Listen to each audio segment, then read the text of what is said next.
السلام علیکم ورحمۃ اللہ وبرکاتہ۔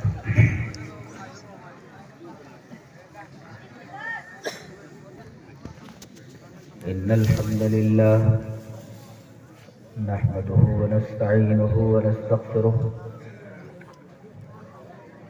ونعوذ باللہ من شرور انفسنا ومن سیئات اعمالنا، من يهده الله فلا مضل له ومن يضلل فلا هادي له، واشهد ان لا اله الا الله وحده لا شريك له، واشهد ان محمدا عبده ورسوله۔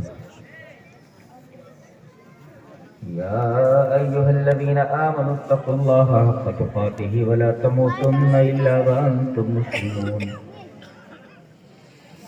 يا ايها الناس اتقوا ربكم الذي خلقكم من نفس واحدة وخلق منها زوجها وبث منهما رجالا كثيرا ونساء، واتقوا الله الذي تساءلون به والارحام ان الله كان عليكم رقيبا۔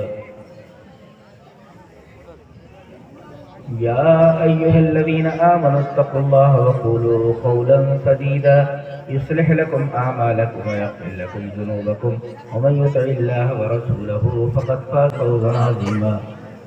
أما بعد فإن خير الحديث كتاب الله، وخير الهدي هدي محمد صلى الله عليه وسلم، وشر الأمور محدثاتها، وكل محدثة بدعة، وكل بدعة ضلالة، الضلالة في النار۔ أعوذ بالله من الشيطان الرجيم، بسم الله الرحمن الرحيم۔ إنما كان قول المؤمنين إذا دعوا إلى الله ورسوله ليحكم بينهم أن يقولوا سمعنا وأطعنا وأولئك هم المفلحون۔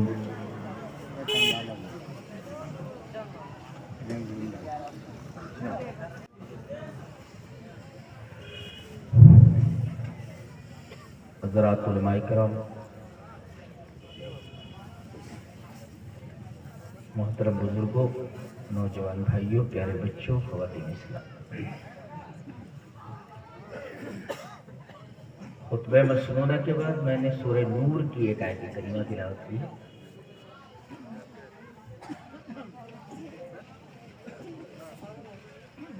جس کا ترجمہ یہ ہے کہ جب مومنوں کو اللہ اور اس کے رسول کی طرف بلایا جائے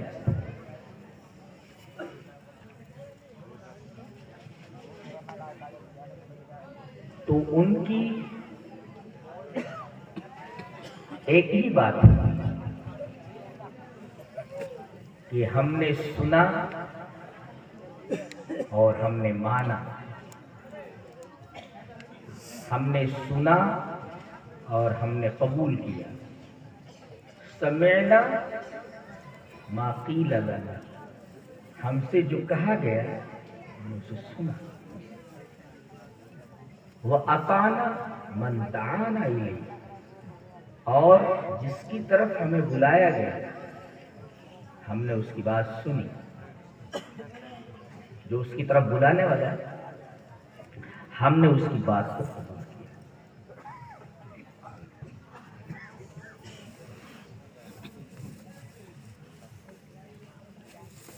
یہودیوں میں اور مومنوں میں ایک فرق ہے، جسے قرآن حکیم نے بیان کیا۔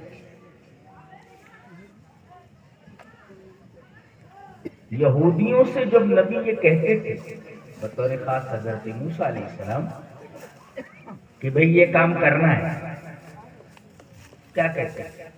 سمعنا وعصینا، ہم نے سنا اور ہم نے انکار کیا۔ یعنی آپ جو کہہ رہے ہیں وہ ہم سن رہے ہیں، سمجھ رہے ہیں، لیکن ہم آپ کی بات قبول کرنے کے لیے تیار نہیں۔ یہ یہودیوں کی عادت ہے۔ اس تناظر میں اگر آپ دیکھیں تو اللہ اور اس کے رسول کی کتنی باتیں ہمارے کانوں میں آتی ہیں، ہم سنتے ہیں۔ سوال یہ ہے کہ سننے کے بعد اس کو مانتے کہ نہیں مانتے؟ نہیں مانتے. ایک فرق یہ تھا کہ وہ زبان سے بول دیتے تھے یہودی کہ ہم نہیں مانتے، لیکن مسلمان زبان سے تو نہیں بولتا کہ میں اللہ اور اس کے رسول کی بات کو نہیں مانتا، بلکہ وہ اپنے عمل سے ثابت کرتا ہے کہ ہم نے اللہ اور اس کے رسول کی بات سن لی، مگر ہماری زندگی میں جس عمل کا حکم دیا گیا ہے وہ عمل ہماری زندگی میں نہیں ہے. وہ تو زبان سے بول دیتے تھے، زبان سے انکار کرتے تھے، اور ہم اپنے عمل سے انکار کرتے. فرق کچھ بھی نہیں جی، فرق کچھ بھی نہیں. وہ اپنے قول سے انکار کرتے تھے اور ہم اپنے عمل سے انکار کرتے ہیں. کیا ایسا نہیں؟ تو کم سے کم اس دعا کا تو خیال رکھیے، اس دعا کی لاج رکھیے جو ہر نماز میں آپ اللہ سے مانگتے ہیں کہ اہدنا الصراط المستقیم، اے ہمارے رب ہمیں صراط مستقیم پر چلا. صراط الذین انعمت علیہم، ان لوگوں کا راستہ جن پر تیرا انعام ہوا. یہ کون لوگ تھے جن پر انعام ہوا؟ یہ وہی لوگ تھے جنہوں نے نبی کی بات سنی اور اطاعت کی. اس کے بعد غیر المغضوب علیہم، مغضوب علیہم سمران یہود، اے ہمارے رب ہمیں یہودیوں کا راستہ نہیں چاہیے جنہوں نے کہا تھا کہ ہم سنتے ہیں، ہم نے سنا اور ہم نے انکار کیا. اللہ. تو آپ نماز میں یہ کہتے کہ ہم یہودیوں کی طرح نہیں ہیں، لیکن عمل تو یہودیوں جیسا ہے کہ ہم نے سنا. وہ زبان سے کہتے تھے کہ ہم نے نہیں مانا، لیکن ہم کہتے ہیں کہ ہم نے سنا اور عمل سے کرتے ہیں، عمل سے ثابت کرتے ہیں کہ ہم نے انکار کیا، نہیں مانا.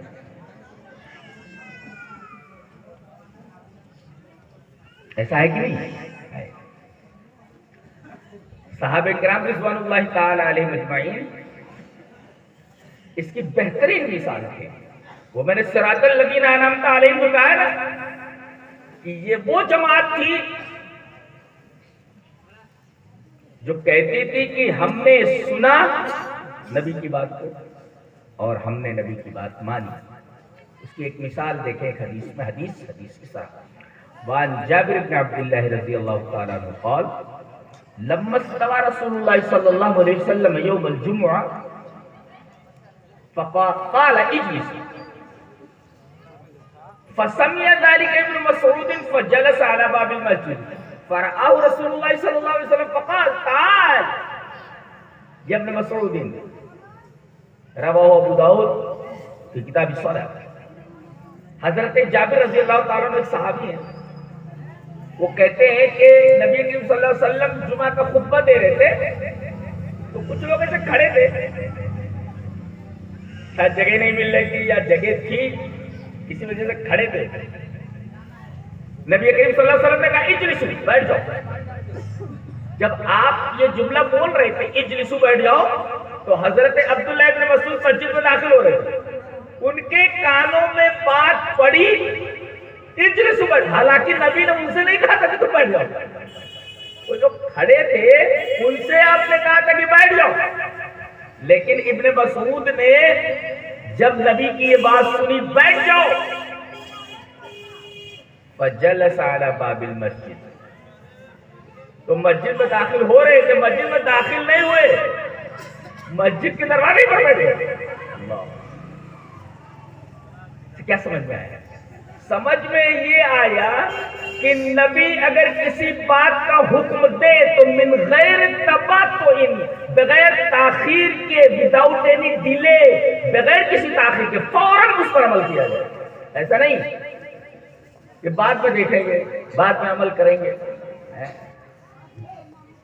اس صحابی کا عمل دیکھیے کہ نبی نے کہا اجلسو تو مسجد میں داخل ہو کر کے جا کے بیٹھ جاتے، لیکن مسجد میں داخل ہو رہے تھے، ابھی مسجد میں داخل نہیں ہوئے تھے، وہ دروازے پر بیٹھ گئے، مسجد کی چوکھٹ پر بیٹھ گئے. جلس علی باب المسجد. نبی کریم صلی اللہ علیہ وسلم نے تقریر کرتے ہوئے ان کی طرف دیکھا تو دیکھا وہ دروازے پر بیٹھے ہوئے، پر اب رسول اللہ صلی اللہ علیہ وسلم نبی کریم صلی اللہ علیہ وسلم کو دیکھا کہ وہ دروازے پر بیٹھ گئے، فقال تعال یا ابن مسعود، یا عبداللہ ابن مسعود، اے عبداللہ ابن مسعود ادھر آ جاؤ، وہاں بھی بیٹھے ہوئے. اور یہ جملہ بتا رہا ہے کہ نبی نے ان سے نہیں کہا تھا بیٹھنے کے لیے. میں تو یہ کیوں کہتے تعال یا عبداللہ ابن مسعود، جی آپ نے ان سے نہیں کہا تھا، وہ جو لوگ کھڑے تھے دوسرے لوگ آپ کو مخاطب تھے. جی تو اس سے ہمیں یہ بات معلوم ہوئی کہ جب نبی کوئی بات کہیں، اب آج ہمارے درمیان نبی نہیں ہے تو حدیث کی کوئی بات، قرآن کی کوئی بات ہمارے کانوں میں پڑے تو ہمیں فوراً بغیر کسی تاخیر کے فوراً اس پر عمل کرنا چاہیے. آج جو تباہی اور بربادی ہے جانتے ہیں اس کی وجہ کیا ہے؟ چلیے وہ آیت کریمہ پڑھ لیتے ہیں اور اس کی ایک شاندار تفسیر آپ دیکھیں. اللہ نے فرمایا وہ سورہ نور ہی میں، یہ آیت جس کی ہم شرح کرنا چاہتے ہیں وہ سورہ نور میں، اور ہم استشہاد میں جو آیت پیش کرنا چاہ رہے تھے آگے وہ بھی سورہ نور ہی میں. اللہ نے فرمایا فَلْيَحْذَرِ الَّذِينَ يُخَالِفُونَ عَنْ أَمْرِهِ ان تصیبہم فتنۃ او یصیبہم عذاب علیم. ان لوگوں کو ڈرنا چاہیے جو اس کے حکم کی مخالفت کرتے ہیں. کس کے؟ نبی. نبی کہتے کرو اور آدمی اپنے قول اور عمل سے کہتا ہم نہیں کرتے، یہ مخالفت بولتے ہیں. تو جو لوگ میرے نبی کے حکم کی مخالفت کرتے ہیں انہیں ڈرنا چاہیے کہ کسی فتنے میں مبتلا نہ ہو جائے. جانتے ہیں فتنے کی تفسیر کیا کی گئی ہے؟ القتل. قالہ ابن عباس، حضرت ابن عباس رضی اللہ تعالیٰ عنہ نے فتنہ کی تفسیر قتل سے کی ہے. ابھی کچھ مسلمانوں کو تو زندہ جلا دیا گیا. القتل، کتنے لوگوں کو قتل کیا جا رہا ہے. تو حضرت ابن عباس نے فتنہ کی تفسیر قتل سے کی اور حضرت عطا نے فتنے کی تفسیر الزلازل سے کی، زلزلے آئے. اب یہ جو ترکی میں زلزلہ آیا، اب اس کے ڈیپ میں جانے کی ضرورت ہے کہ اس کی وجہ کیا ہے.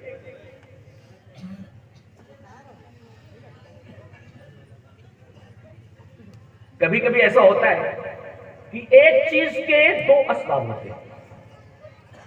ہمیں ظاہری سبب تو سمجھ میں آتا ہے لیکن جو اس کا حقیقی سبب ہے وہ ہماری سمجھ میں نہیں آتا. مثلا ایک محلے میں لوگ بیمار ہونے لگے،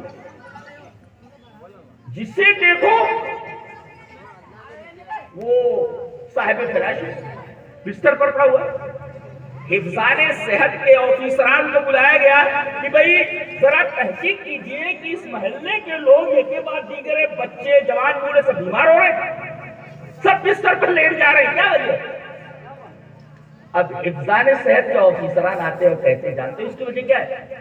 وہ جو محلے کے ایک طرف نالے کے پاس جو گندگی کا ڈھیر ہے، اس گندگی کے ڈھیر سے جو جراثیم نکل رہے ہیں، یہ جراثیم ہی سبب ہے ان لوگوں کی بیماری کے، اور یہ اسی وجہ سے بیمار ہو. اس لیے کہ محلے کے ایک طرف نالے کے پاس وہ جو گندگی کا ڈھیر ہے، اس ڈھیر سے جراثیم نکل رہے ہیں.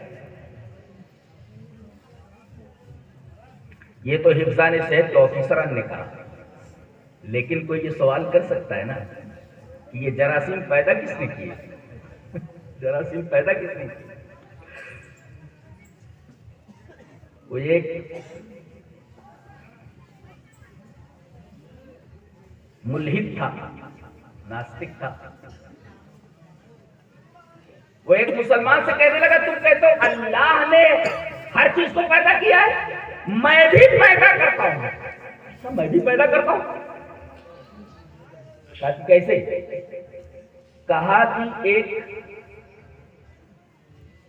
مٹی کا برتن لاؤ. کیا کہتے ہیں؟ بھرکی. ایک بھرکی لاؤ، مٹی کا برتن لاؤ.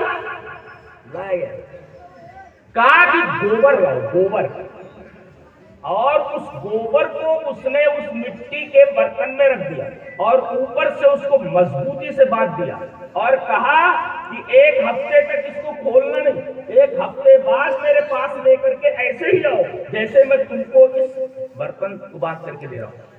اب ایک ہفتے کے بعد آیا تو جیسے کھولا ایسے سب بج بج اس کے اندر سے سب کیڑے نکلنے لگے، جراثیم نکلنے لگے۔ تو ناستک نے مسلمان سے کہا دیکھو میں نے کہا نہیں تھا کہ میں بھی پیدا کرتا ہوں، دیکھو میں نے گوبر سے اتنے جراثیم پیدا کر دیے۔ تو جو مسلمان تھا میری طرح مولوی تھا، کہنے لگا اچھا تم نے پیدا کیا ان جراثیم کو، تو اس میں کتنے مؤنث ہیں کتنے مذکر ہیں؟ ان جراثیم میں کتنے نر ہیں کتنے مادہ ہیں گن کر بتاؤ، اور یہ کل کتنے ہیں گن کر بتاؤ۔ اور مجھے معلوم ہے پیدا تم نے کیا، تم کو معلوم نہیں کتنے چیزوں کتنوں کو پیدا کیا تم نے، اور یہ معلوم نہیں کہ کتنی لڑکیاں اور کتنے لڑکے ہیں، کتنے نر ہیں کتنے مادہ ہیں۔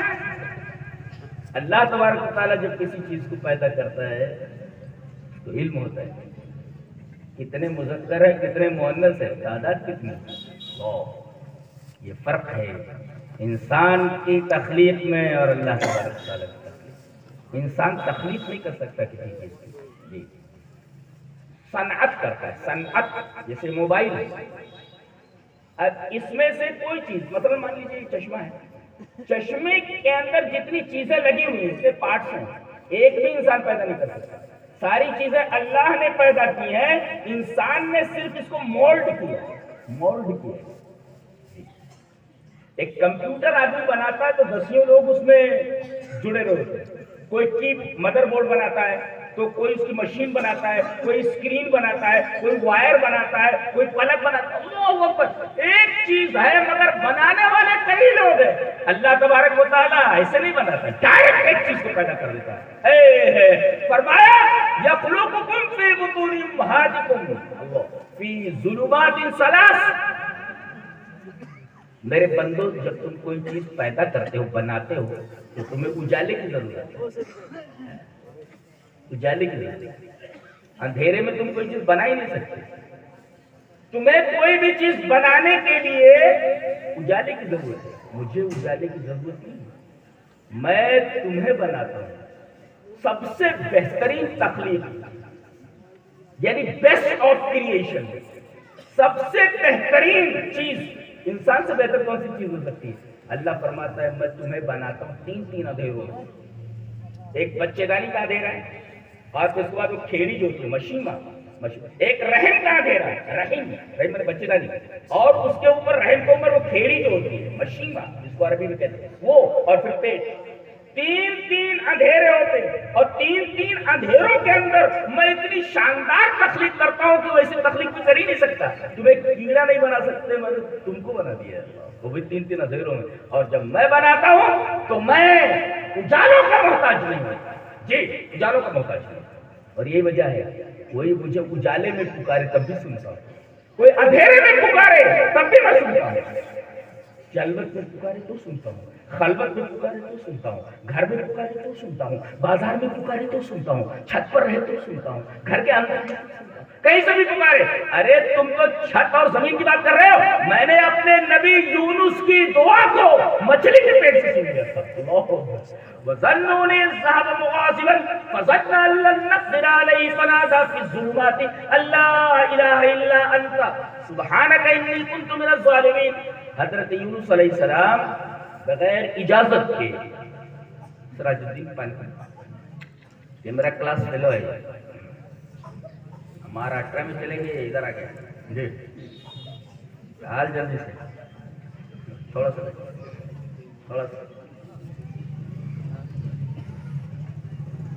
تو ہم لوگ بہت پریشان کرتے تھے پڑھنے کے بعد، اتنا زیادہ تو پہلے سے چاہیے، اللہ مل جائے۔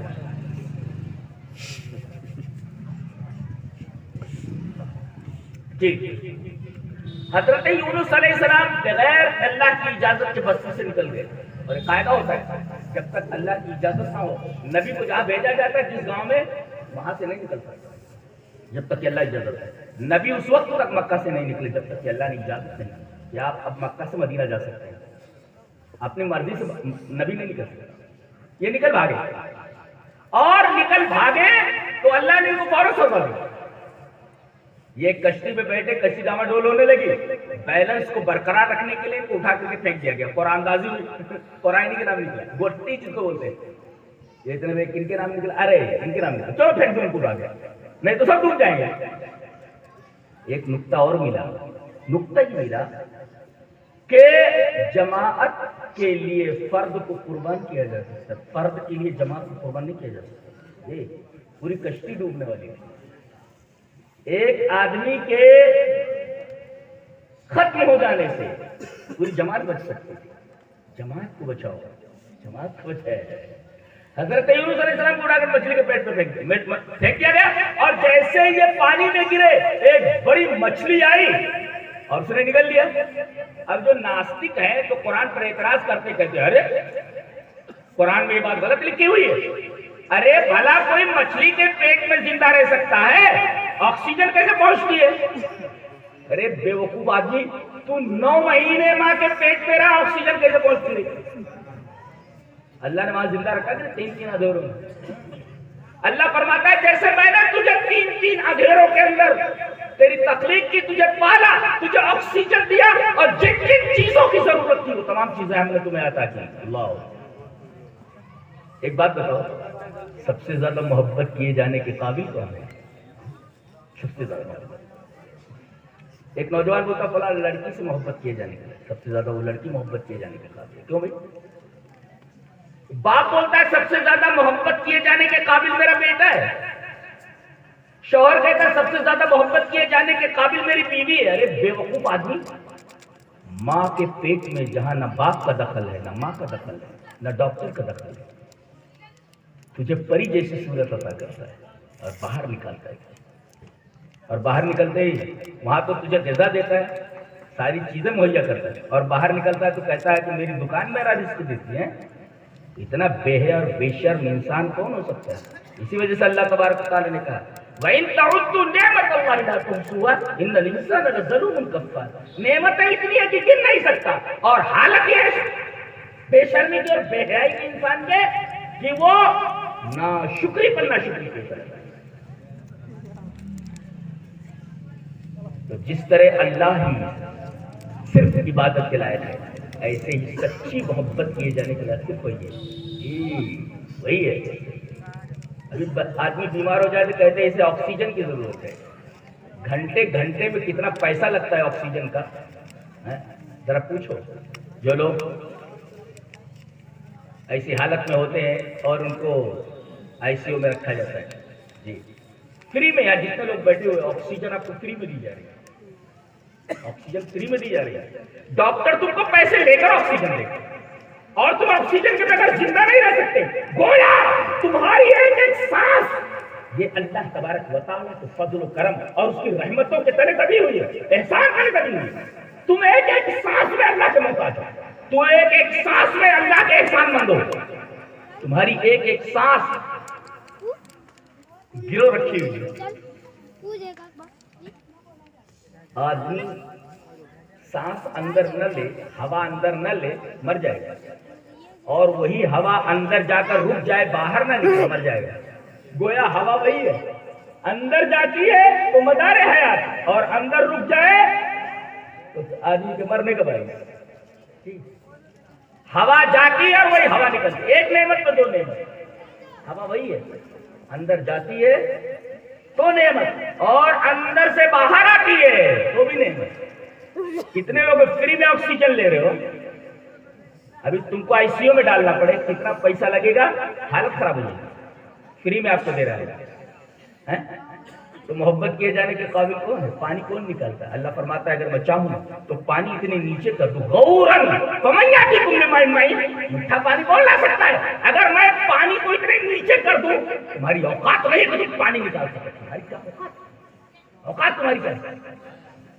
بڑی بڑی بلڈنگیں, ترکی کی گرتی ہوئی بلڈنگیں دیکھو, نیچے دبے ہوئے بچے دیکھو, باپ کی چیخیں سنو, ماں کی کراہیں سنو, تڑپ جاؤ گے. جی نہیں کہتا دیکھنے کے لیے. جی نہیں کریں، ہمت نہیں پڑتی دیکھنے کے لیے. منٹوں میں پورا شہر کھنڈر بنا دیا گیا، کھنڈر بنا دیا گیا. بڑی بڑی عمارتیں کھنڈر میں تبدیل ہو گئی. یہ سب اللہ کے ہاتھ ہے، رب تعالیٰ کے ہاتھ ہے. اور تم ہو کہ اپنی شرارتوں سے باز نہیں آتی. احسان پر احسان اللہ کیے جا رہا ہے. ماں کے پیٹ میں 3 تاریخوں کے اندر پالتا ہے تو محبت کے لائق کون ہوا؟ اللہ کو.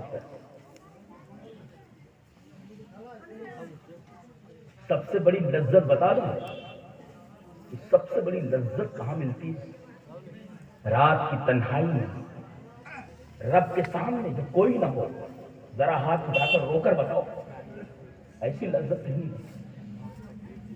آزما کر دیکھو، تمہیں موبائل میں بھی وہ مزہ نہیں آئے گا تو چلاتے رہتے. تمہیں بہترین سے بہترین کھانا کھانے میں اتنا مزہ نہیں آئے گا، عورت کے پاس جانے پر بھی اتنا مزہ نہیں آئے گا جتنا کہ رات کی تنہائی میں رب کے سامنے ہاتھ اٹھا کر آنسو بہانے میں آتا ہے. کبھی بہا کر دیکھو. اور تمہارے سارے مسائل کا حل نہیں ہے. تم بیمار ہو، تمہارا بچہ تم سے بچھڑ گیا ہے، تمہاری بیوی بیمار ہے، تمہاری دکان تباہ ہو گئی ہے. آنسوؤں کا نذرانہ رب تعالیٰ کی بارگاہ میں پیش کر دو، سارے مسائل حل ہو جاتے ہیں. تو 3 تاریخیوں کے اندر اللہ تبارک و تعالیٰ تمہیں پالتا ہے، تمہیں پیدا کرتا ہے. حضرت یونس علیہ السلام کو جب مچھلی نے پیٹ میں لے لیا تو ایک تو مچھلی کے پیٹ کا اندھیرا ہے، اور دوسرے سمندر کے پانی کا اندھیرا ہے، اور تیسرے رات کا اندھیرا ہے. وہاں بھی 3 تاریخیاں، 3 اندھیرے ہیں. جیسے ماں کے پیٹ میں 3 اندھیرے، ایسے یونس علیہ السلام کو مچھلی کے پیٹ میں چلے گئے، وہاں بھی 3 اندھیرے. اور وہاں سے پکارتے ہیں، میرے رب غلطی ہو گئی، لا الہ الا انت سبحانک انی کنت من الظالمین. رب تعالیٰ مچھلی کے پیٹ سے آواز سن رہے ہیں. کہیں سے بھی پکارو، اللہ سنتا ہے تمہاری. کچھ لوگ ہوتے ہیں جو بول نہیں پاتے، وہ یہ نہیں کہہ پاتے مجھے یہ چاہیے، وہ یہ نہیں کہہ پاتے مجھے کیا چاہیے. رب کہتا ہے میرے بندے تو بول نہیں سکتا نا، لیکن تو کیا کہنا چاہتا ہے میں سمجھتا ہوں نا، میں سمجھتا ہوں تو کیا کہنا چاہتا ہے. ہم کسی کے سامنے کوئی بات کہنا چاہتے ہیں، ہم کہہ نہیں پاتے. معافی ضمیر ہم اپنے نہ کر پاتے. We can't express what we have in mind, in heart. ہم نہیں بتا سکتے، ہم ایکسپریس نہیں کر سکتے. لیکن میرا رب کہتا ہے میرے بندے تو بول نہ سکے لیکن تو بولنا چاہتا ہے جو، تو میں سمجھتا ہوں کیا بولنا چاہتا ہے.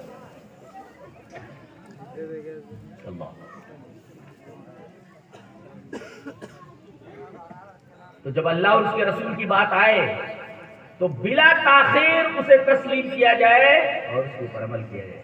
حضرت عبداللہ ابن مسعود نے اتنا سنا بیٹھ جاؤ، وہ مسجد میں نہیں آئے، چلو مسجد میں چل کر کے بیٹھیں گے. میں کہوں بیٹھ جاؤ، ادھر سے آ رہا ہے، میں کہوں بیٹھ جاؤ، تو کہے گا ٹھیک ہے مجھے صاحب بولے بیٹھ جاؤ، تو چلو تھوڑا آگے چل کر کے بیٹھ جاتے ہیں. لیکن حضرت ابن مسعود نے فوراً اس پر عمل کیا، جہاں آواز کان میں آئی نہیں بیٹھ.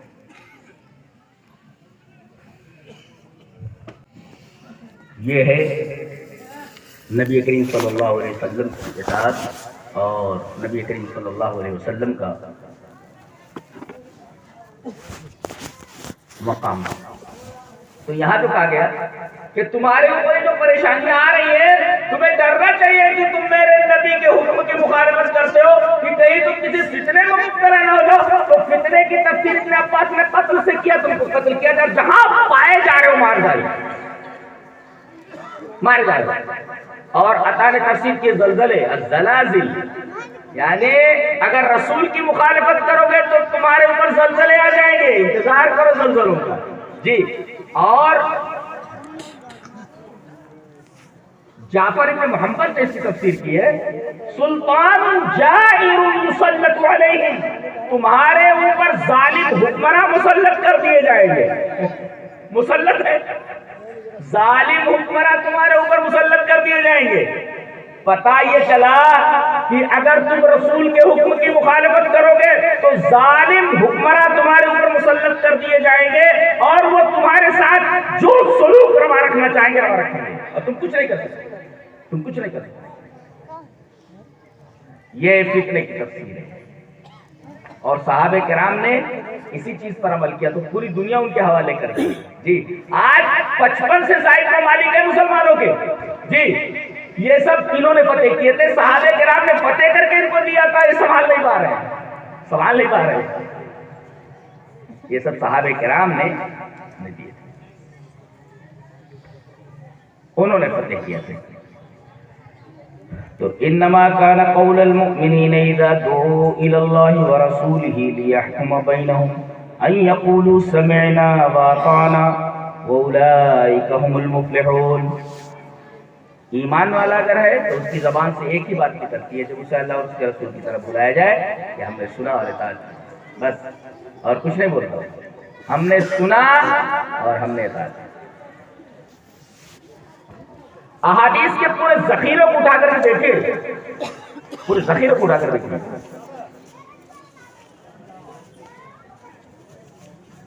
کہ نبی کی اطاعت کس طرح کی جاتی ہے، کس طرح کی جاتی ہے۔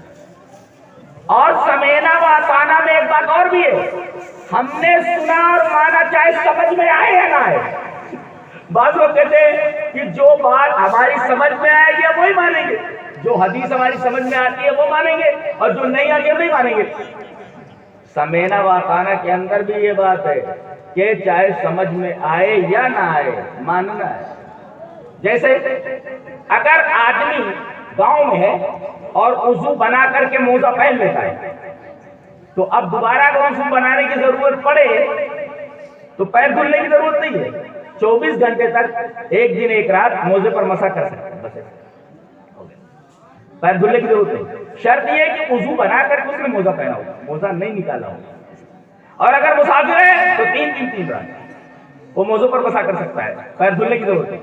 اچھا یہ بتاؤ کہ آدمی جب موزہ پہنتا ہے، جب چلتا ہے تو گندگی کہاں لگتی ہے؟ اوپر موزے کے کہ نیچے؟ نیچے لگتی ہے، لیکن مسح کہاں کرایا جا رہا ہے؟ اوپر مسح لگتا ہے، جبکہ عقل یہ کہتی ہے کہ نیچے موزے کی مسح کیا جائے، گندگی نیچے لگتی ہے لیکن مسح اوپر سے کرایا جائے۔ ہماری سمجھ میں نہیں آ رہا ہے لیکن ہمیں ماننا ہے، ہمیں مسح اوپر سے کرنا ہے۔ جیسے حضرت علی رضی اللہ تعالیٰ عنہ سے مروی ہے روایت اس طرح، وعن علی رضی اللہ تعالیٰ عنہ قال لو كان الدين بالرأي لكان اسفل الخف اولى بالمسح من اعلاه وقد رايت رسول الله صلى الله عليه وسلم يمسح على ظاهر خفيه رواه ابو داود في كتاب الطهارة۔